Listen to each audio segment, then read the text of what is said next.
I am Ferdinand Marcos, and I am the President of the Republic of the Philippines. I stand today on behalf of 110 million Filipinos.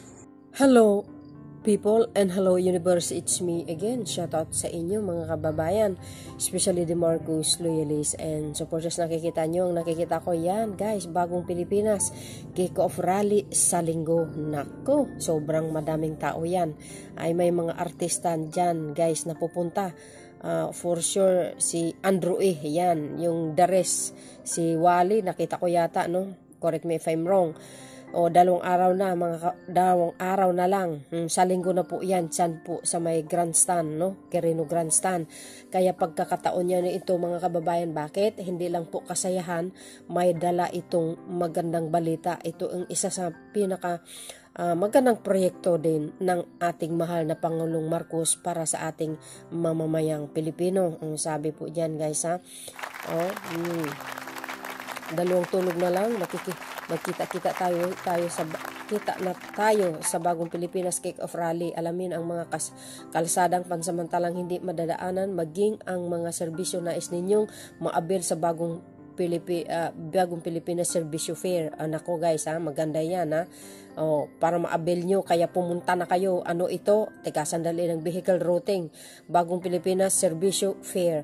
Ayan, guys, puntahan nyo ang PCO, guys, ha. Tapos i-click nyo itong tong link, no, para makapag-registered kayo at maabil nyo kaagad yung maabil nyo. Bakit?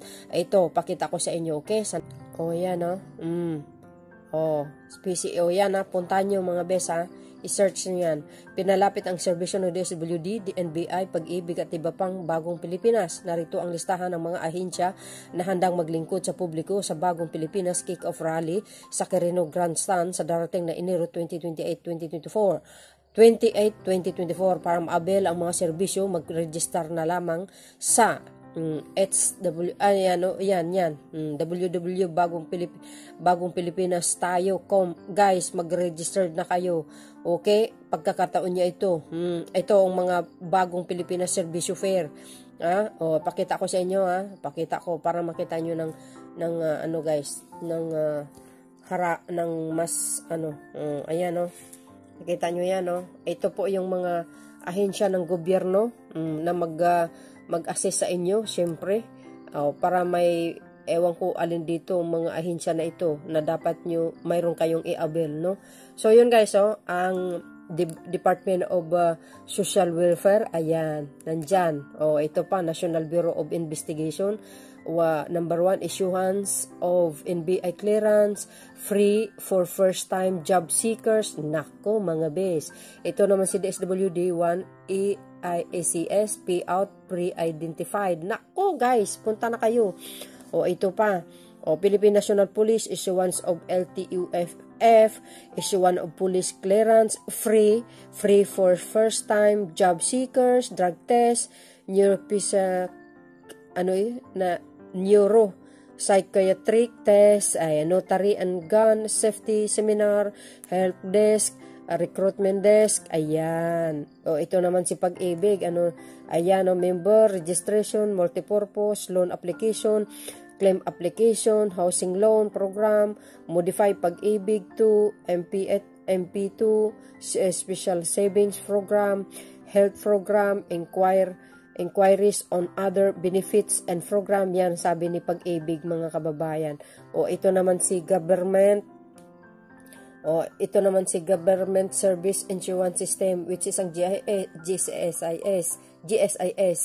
Yan, number 1, GSIS e-card enrollment, verification of record, loan application, GSIS housing program. Ayan.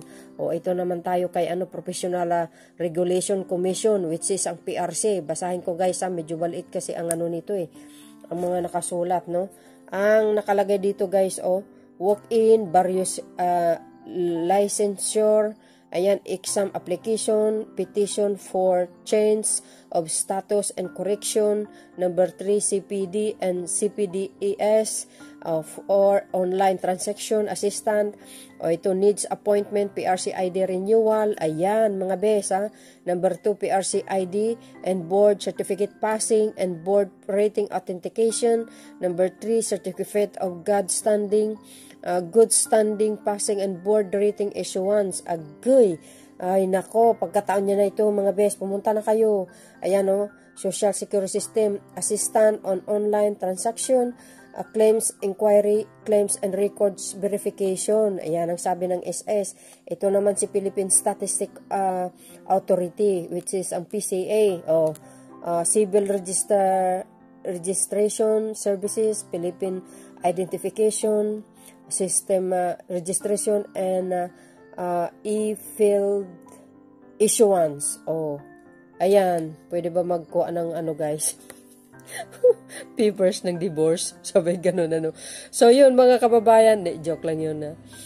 Malin natin baka mayroon ano. But anyway guys, ito po guys ha. Pagkakataon niya na ito. Ito yung mga ahensya na mag-offer sa inyo ng serbisyo at ma-avail nyo kung ano ang dapat nyong i-avail dito sa mga ito, mga kababayan. Okay? Ayan o, sinadya ko talaga ito. Kanina ko lang nakita. Tapos pinost ko pa sa community ko. Kaya, ayan, mga besa, service fair para sa mamamayang Pilipino. Nako, dapat maaga kayo, mga besa nga. Maaga ba ito? Yata, I think maaga ito, guys. Kasi ang kantahan dyan is 6 p.m. no? So, punta na kayo sa grandstand sa linggo na. 28 yan, guys, ha? Ayan, job fair. Agoy. So, yun. Anong kapalagayan nyo dito mga kababayan? So yun mga best, maraming salamat sa inyong watching. At see you again on my next upload videos. Bye. And baboos. Talagang sinadya ko guys, ginawang video ito para mayroon kayong updates tungkol dito, no? So God bless Philippines. Ayan.